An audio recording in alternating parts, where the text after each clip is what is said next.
Hi guys, it's Julie Shane with Yoginiology.com. Today we are going to work on breaking down Surya Namaskara A or Sun Salutation A. We're going to focus on the Ashtanga version of this. Lots of yoga instructors have their own style when teaching the Sun Salutation. We're going to stick with the traditional Ashtanga variety that Joyce or Guruji has taught us and Ashtanga practitioners. So Sun Salutation, of course, is meant to do in the morning facing the sun. That doesn't mean you have to do it then, of course. It's a great way to warm up the body. Lots of yoga instructors, a lot of yoga students use it at the very beginning of their practice to heat the body and to warm up the body pretty thoroughly. So you can do it as many times as you like. It's also a really nice way to calm the nervous system. One of the tenets or the main focuses, I guess, of Ashtanga yoga is to, one, focus on the breath, and two, to focus the gaze. And so doing these two things make it really, really beneficial for calming the mind, calming the nervous system. So I tend to do Sun Salutations when I'm stressed, when my mind is freaking out and going every which way. I come to the Sun Salutation. As you practice it more, it becomes more and more familiar. It almost feels like a moving meditation. It becomes so natural. You're not thinking about anything. You're focusing on the breath. You're focusing on your gaze, and everything else just kind of melts away. And you can end up doing a whole lot of them, and it's really, really good for you too. It opens the shoulders, it opens the hips, it gives you strength in the legs, strength in the arms. It's going to give you forward folds, back bends. It kind of covers everything, which is why it's done so frequently and practiced so much. So traditional Surya Namaskara A in Ashtanga yoga, it's given 9 vinyasas, and a vinyasa is a breath. So when you're doing it full on Ashtanga counts, you do 9 breaths from start to finish. This can be difficult for a beginner. So what we're going to do is we're going to break down the Surya Namaskara A to begin. Do it nice and slow. We're not going to worry too much about breathing and then moving to the next pose. It's going to be, okay, here we are, let's figure out this pose,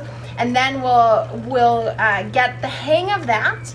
Then we'll go through it more at pace, and we'll kind of show a few options that you have there. So, Surya Namaskara A, slow down version. So you'll start at the top of your mat. You're going to bring your toes together. I like to keep my heels slightly apart between, so if you drew a line, the heel would be right behind the second and third toe. Some teachers will tell you to bring the heels together. You can kind of choose what is most comfortable for you here. So you're going to press down through all 4 corners of the feet. Lift the kneecaps. Take the upper inner thighs back. So this is standing. This is Tadasana. This is a pose in the Sun Salutation. Take the upper inner thighs back. Hip bones lift up. Tailbone lengthens down towards the heels. You get nice and broad across the collarbones. Broad across the shoulder blades, shoulders relax away from the ears, hands face forward, chin up. Tadasana, this is the first step of the Sun Salutation. So from here you'll breathe, inhale, reach the arms up, bring the palms together, gaze up at the thumbs. Exhale, you fold down into your Uttanasana, your forward fold. So there's a couple things you want to think of when you're here. When you're folding, you don't want to lose the engagement of the legs. So we tend to straighten the legs, jam back into the knees, and the quads become all loosey-goosey, which we don't want. So you want to lift them up, keep them nice and firm.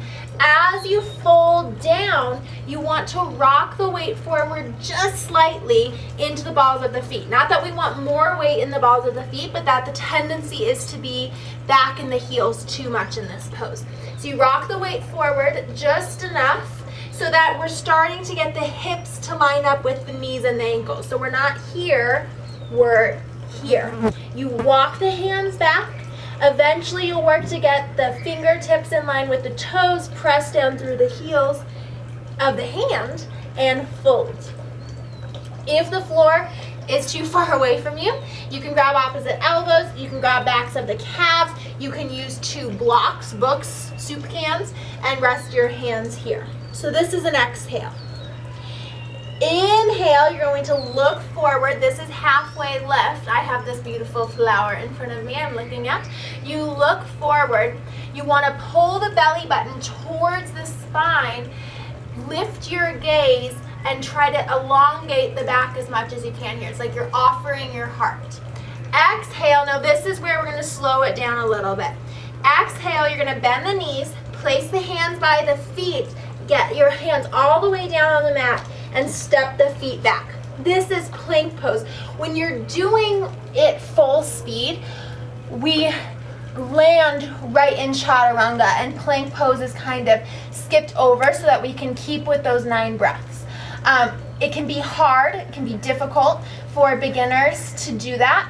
So this is another variation of Surya Namaskara A, which is nice for beginners, and this is going to help us break down these poses a little more. So plank pose. Here we are, hands underneath the shoulders.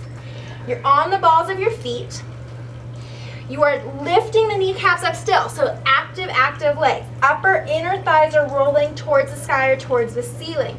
Your gaze is forward. Now you can bring the knees down if you need to. We're going to come into Chaturanga Dandasana. You're going to start to bend the elbows. Keep looking forward. Try not to let the elbows get above the shoulders. Hold it.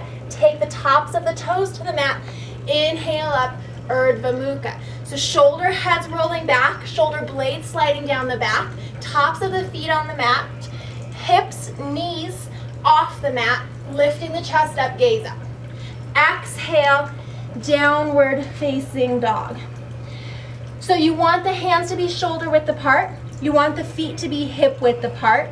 You want the heels to hide behind the toes, and you want your index fingers to line up with the long edges of the mat.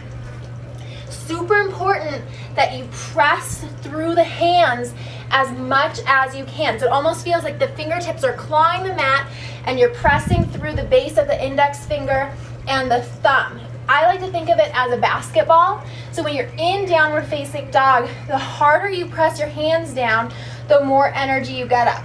So like a basketball, when you take a ball and you throw it down on the ground, the harder you throw it, the higher it bounces. So the more we press our hands and our feet into the mat, the more energy we get up in this pose. So you can play around a little bit with how far apart your hands are from you. The closer they are, the more you're going to be able to get the weight back in the heels. Ears by the biceps.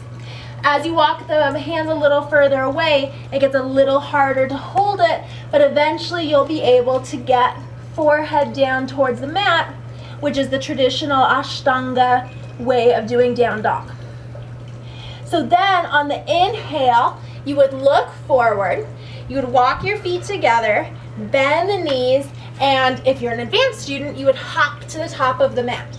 If you're new to this, just bend the knees, look forward, and step 1 foot at a time to the top of the mat. We exit the sun salutation the same way we enter. So here we inhale, look forward. This is our halfway lift. Weight forward into the balls of the feet. Exhale, fold. Inhale, arms sweep up. Touch the thumbs, gaze up. Exhale, hands down, Tadasana. So that's a slowed down version of Surya Namaskara A. So we'll do that same version, the more beginner type of version, at pace, and then we will try the advanced version faster. So we'll do it 2 more times, beginner one at pace, moving with the breath, and then second one at pace, not the beginner way, the more advanced way. So you can see them both. Now, it's never a good idea to try to do something that doesn't feel comfortable. So if the beginner one feels good, keep doing the beginner one. It sometimes feels nice to step the feet forward. You don't always have to jump forward and back to get a good workout. So stick with what feels good. So here's Surya Namaskara A, not slowed down, beginner version. Okay, so at pace, toes together, heels slightly apart, press down through the feet. Inhale, sweep the arms up. This is 1. Exhale, fold. 2. Inhale, gaze forward. 3. Exhale, bend the knees, step back, look forward. Chaturanga. 4. Inhale, up dog, Urdhva Mukha Svanasana. 5. Exhale, downward facing dog, Adho Mukha Svanasana, 6. Take 3 to 5 breaths here. 1, 2, 3. Inhale, look forward. Exhale, step to the top of the mat. 7, look forward. Exhale, fold. 8. Inhale, sweep the arms up, hands touch. 9. So that is your at pace beginner's version of Surya Namaskar A. Last thing, we'll try adding the jumps here. So instead of stepping back into plank pose and then lowering, you're going to try to come from here, shoot the legs back, and land in chaturanga, right? So it'll be here, shoot the legs back, land in chaturanga.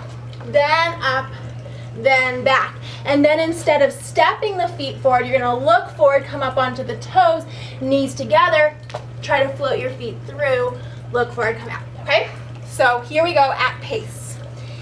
Inhale, arms come up. Exhale, fold. Inhale, gaze forward. Exhale, step back, land in chaturanga. Inhale, upward facing dog. Exhale, downward facing dog. Take 3 to 5 breaths. 1, 2,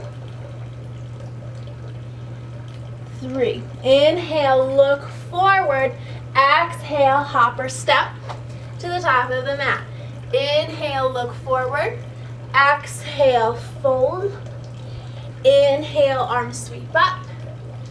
Exhale, hands to heart center or at your side. So that's full pace, advanced version of Surya Namaskar A. Now, stay tuned. Surya Namaskar B is tomorrow. So come back, visit us at yoginiology.com for more videos. Let us know if there's anything you want to see. Have a wonderful day. Namaste.